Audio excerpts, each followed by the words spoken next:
Paris, 16 de outubro de 1793. 4h30 da manhã. O Sena está quieto. A névoa da madrugada sobe lenta dos canais, e o cheiro de pedra úmida mistura-se com fumaça fria e esgoto. O cheiro de Paris que nunca vai embora, nem à noite, nem em dias de execução. Dentro de uma cela com menos de 4 metros de cada lado, uma mulher de 37 anos está sentada numa cadeira com as costas retas. Ela não dormiu. Está escrevendo. A vela projeta sombras irregulares na parede de pedra. As mãos tremem levemente. Não de medo, dizem as testemunhas, mas do frio permanente que havia impregnado aquele lugar desde agosto. Ela escreve depressa. Tem muito a dizer e pouco tempo, porque daqui a poucas horas essa mulher vai morrer. Você conhece Maria Antonieta como símbolo. A rainha frívola, os cabelos empoados, o colar de diamantes, o que comam brioche. Essa versão existe, foi construída com cuidado e tem partes de verdade. Mas o que aconteceu nos últimos 14 meses da vida dela, essa parte quase ninguém conta com a devida profundidade. Não é uma afirmação dramática. É um dado histórico documentado com precisão por historiadores como Antônia Fraser e Stefan Zweig. O que foi feito com Maria Antonieta antes da guilhotina foi um processo metódico de destruição, não apenas do corpo, de tudo que ela havia sido. A Revolução não queria apenas matá-la, queria apagá-la. Prepare-se, porque o que você está prestes a ouvir não é nostalgia, é a realidade. E antes de continuar, guarda um detalhe que vai ser crucial mais adiante. Aquela carta que ela estava escrevendo de madrugada nunca chegou ao destinatário. Foi confiscada. E por 40 anos, ninguém soube o que estava escrito nela. Eu volto a isso. Agora deixa eu te contar o começo. Maria Antonieta chegou à França em 1770 com 14 anos de idade. Filha da imperatriz Maria Teresa da Áustria, entregue em casamento ao herdeiro do trono francês como moeda diplomática, literalmente transferida de um país para outro, numa cerimônia simbólica numa ilha no rio Reno, onde teve que se despir completamente e ser revestida com roupas francesas. Sem nada de austríaco, poderia entrar na França com ela. Nem as roupas, nem a cachorrinha que ela amava desde criança. Ela tinha 14 anos e já estava sozinha num país estranho.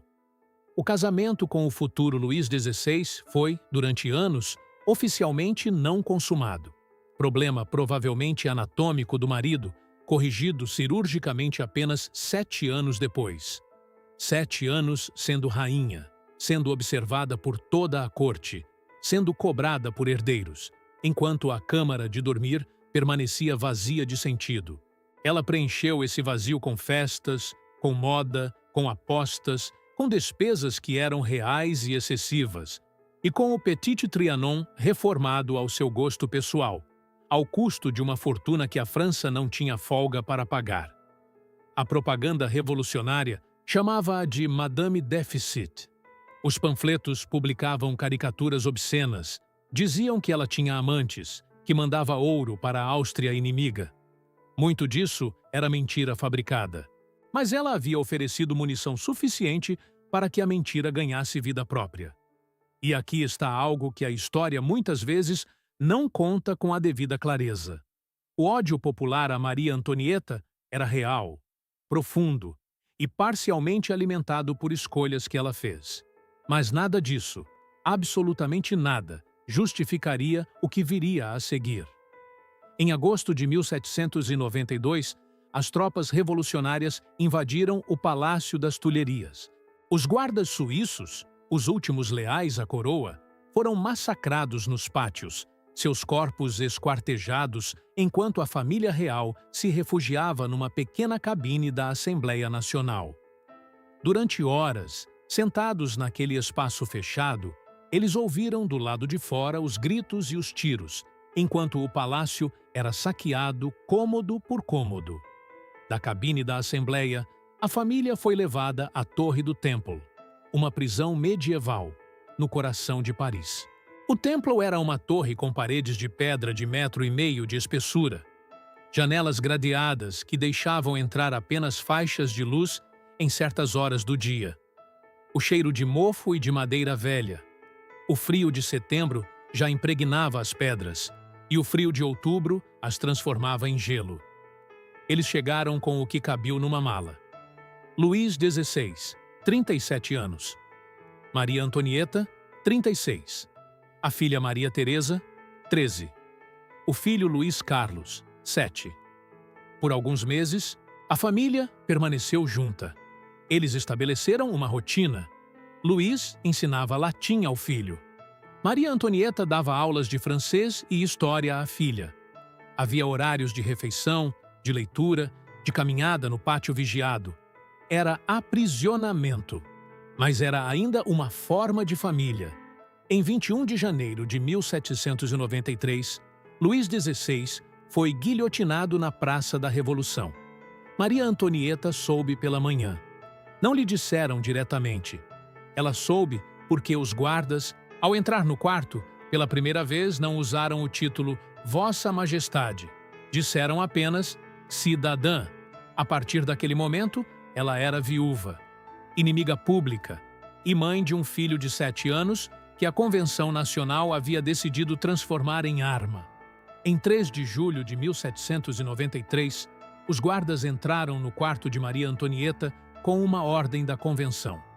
O jovem Luís Carlos, chamado por eles de Luís Capeto, nunca de príncipe, seria removido da tutela da mãe e entregue a um tutor republicano chamado Antoine Simon, sapateiro de profissão, responsável por educar a criança nos valores da República. As testemunhas presentes documentaram a cena. Maria Antonieta se recusou a entregar o filho. Literalmente se recusou. Havia 4 guardas no quarto. Ela se posicionou entre eles e o menino. Eles recuaram por alguns minutos. Voltaram com mais homens. Disseram que se ela não entregasse a criança voluntariamente, levariam também a filha adolescente. Ela cedeu. Não tinha escolha. Luís Carlos saiu segurando a mão do guarda. Tinha 8 anos. Maria Antonieta nunca mais o veria. Guarda esse detalhe do menino. Ele vai aparecer de novo, de uma forma que vai te deixar com raiva. E aqui é onde eu preciso pausar por um segundo. Se você chegou até este ponto, é porque você é o tipo de pessoa que não aceita a versão resumida. Você quer entender o que realmente aconteceu? Quem eram as pessoas por trás dos eventos? O que os livros escolares deixam de fora? Então aperta o like agora. Não é um pedido vazio. É o sinal que o algoritmo usa para entender que esse tipo de história importa para você. Cada like diz ao canal: continua escavando. E se você ainda não está inscrito, se inscreve agora. Tem muito mais história real esperando aqui, do tipo que ninguém te ensinou na escola. Me conta também nos comentários de qual cidade você está assistindo e o que você já sabia sobre os últimos dias de Maria Antonieta antes desse vídeo. Agora de volta para dentro da conciergerie. Porque o que acontece a seguir é onde tudo muda de vez. Em 2 de agosto de 1793, a 1h da madrugada, os guardas acordaram Maria Antonieta com lanterna na cara e a ordem de se levantar imediatamente.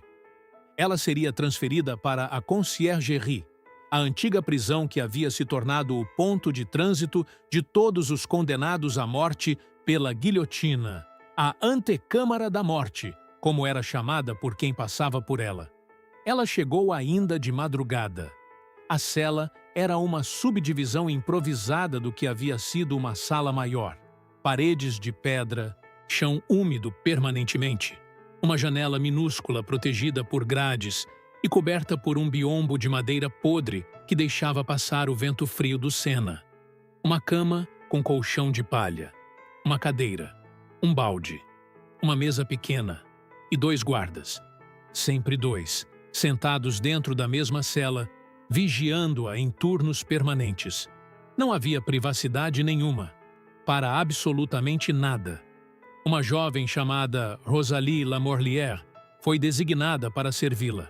Ela tinha pouco mais de 20 anos, era filha de trabalhadores, sem posição política declarada.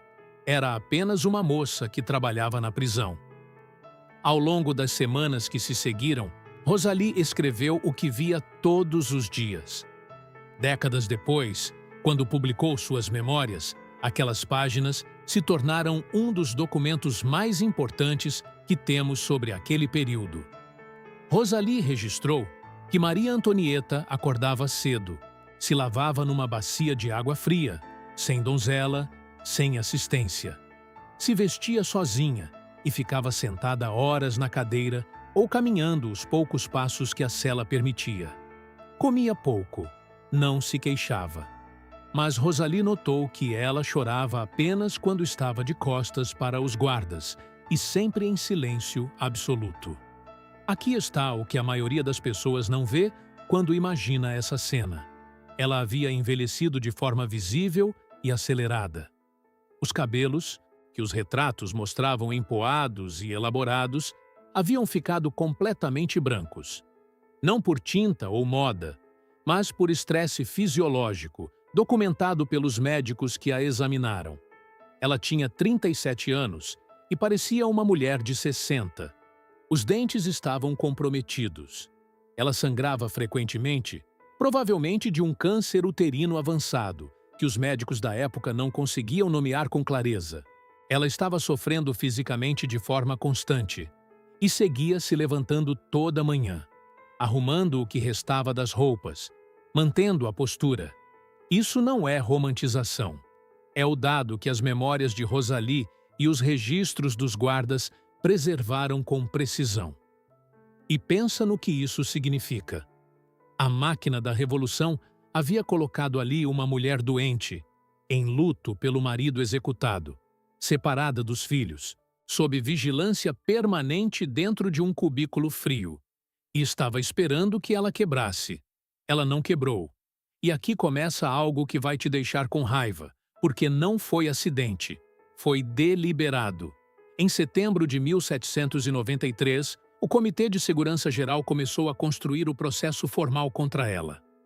Tinham acusações sérias: traição à pátria, correspondência com a Áustria inimiga, conspirações contra a Revolução, parcialmente embasadas em fatos reais. Mas um homem chamado Jacques-René Hébert, jornalista radical, redator do jornal revolucionário Le Père Duchesne, uma das vozes mais violentas da Revolução, decidiu que não era suficiente. Então foram buscar uma testemunha. Foram até o menino, Luiz Carlos, 8 anos, que havia sido entregue ao sapateiro Simon e estava sendo educado num porão do Temple há meses.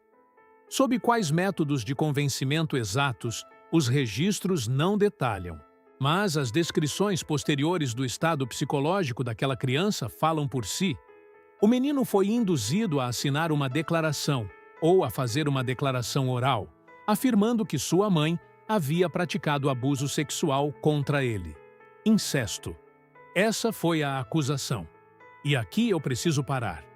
O julgamento de Maria Antonieta durou 3 dias, 14, 15 e 16 de outubro de 1793.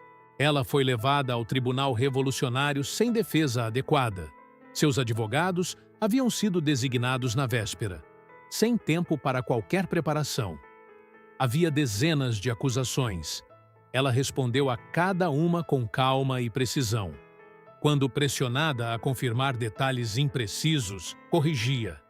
Quando questionada sobre correspondências com a Áustria, explicou. Quando questionada sobre Versalhes, respondeu. Então chegou a acusação de Hébert. O presidente do tribunal a questionou diretamente. A acusação afirmava que ela havia cometido atos imorais com o próprio filho. O que ela tinha a dizer? Maria Antonieta ficou em silêncio por alguns segundos. Apenas alguns segundos. Depois disse: a natureza inteira se recusa a tal acusação, feita a uma mãe. Apelo a todas as mães que estejam presentes nesta sala. A sala parou. Completamente. Havia mulheres no público. As tricoteuses, As revolucionárias de Paris que vinham assistir aos julgamentos com o tricô nas mãos, mulheres que haviam gritado seu nome como insulto nas ruas, que haviam pedido sua cabeça em praça pública. Algumas delas, naquele momento, ficaram em silêncio. Algumas, de acordo com as crônicas da época, choraram. O próprio Hebert, dias depois, admitiu que aquela resposta havia sido um erro tático, que a acusação havia virado contra a causa naquele momento. Mas a condenação já estava decidida antes de o julgamento começar. Ela sabia disso. Todos sabiam. Na noite do dia 15 para o dia 16, voltamos para a cela. A vela, o frio, as mãos que tremem, mas não param de escrever.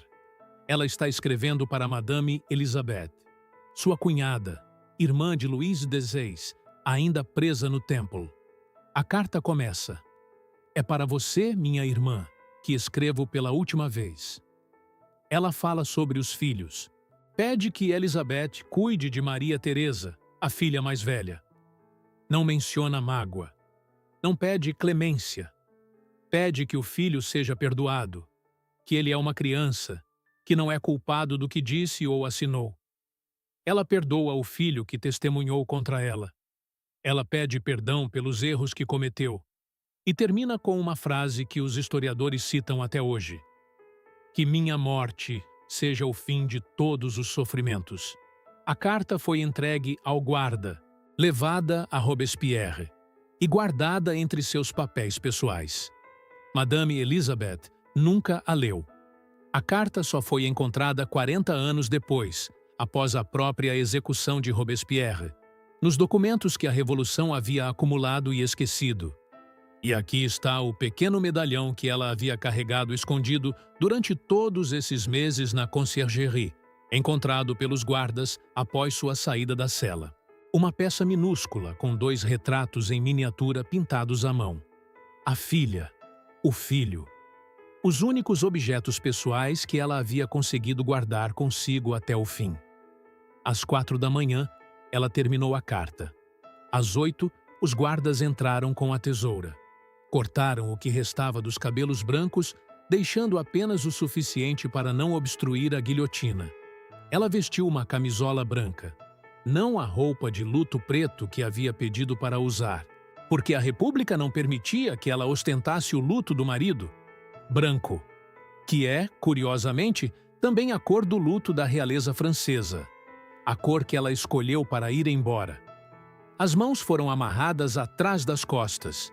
Ela foi levada ao pátio, colocada numa carroça aberta, não a carruagem fechada em que Luís XVI havia sido transportado, mas uma tumbrel, uma carroça de tábuas, como animais levados ao mercado.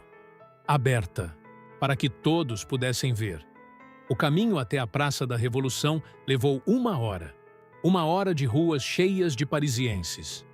Ela ficou sentada ereta durante todo o caminho.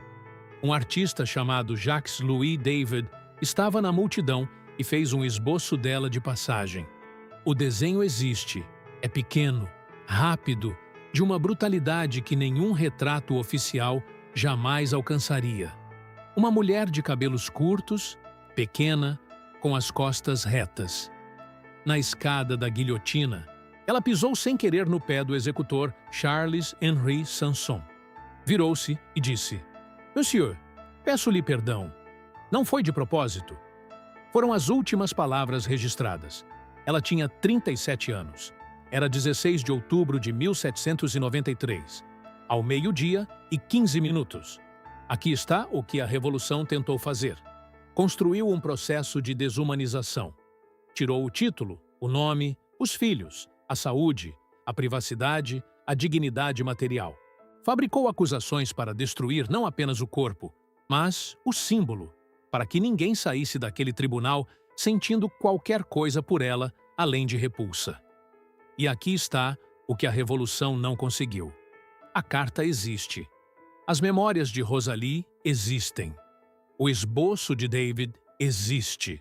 Os registros do julgamento existem. E em todos eles, de formas diferentes, emerge a mesma figura. Não uma rainha gloriosa, Não uma mártir santificada, mas uma mulher que, no momento de maior crueldade, escolheu a dignidade como última forma de resistência. Ela não pediu clemência, não implorou. Perdoou o filho que havia testemunhado contra ela. Pediu desculpas ao carrasco. A Revolução Francesa construiu seus valores sobre liberdade, igualdade e fraternidade. E o processo que ela construiu contra uma mulher doente de 37 anos, separada de seus filhos, julgada por crimes fabricados, colocada numa carroça aberta para servir de espetáculo público. Esse processo é o retrato mais honesto do que acontece quando a ideologia substitui a humanidade. A guilhotina foi o fim do corpo, mas não foi o fim da história. O que a história preservou não foi o veredicto do Tribunal Revolucionário. Foi a resposta de uma mãe que apelou para todas as mães que estavam na sala. O que eles tentaram apagar foi exatamente o que ficou. Agora eu preciso te fazer uma pergunta, e eu quero que você responda nos comentários, porque não existe resposta certa e esse debate divide historiadores até hoje. Você acha que Maria Antonieta foi uma vítima da Revolução? Ou a Revolução foi, em parte, consequência direta de quem ela escolheu ser durante os anos de Versalhes? Ela contribuiu para o ódio que a destruiu? Ou foi apenas o alvo mais visível de uma raiva que já existia antes dela e teria encontrado outro rosto de qualquer forma? Me diz nos comentários. Esse é o tipo de debate que faz esse canal existir. Se esse vídeo mudou a forma como você enxerga essa história, deixa o like agora. Não é um gesto vazio. É o sinal que o algoritmo usa para entender que história real, história que desconforta e que não simplifica, merece ser encontrada por mais pessoas. Cada like é um voto por mais conteúdo assim. E se você ainda não está inscrito, se inscreve agora. Tem muito mais história que eles não ensinaram na escola esperando aqui. E o próximo vídeo está ali ao lado, te esperando.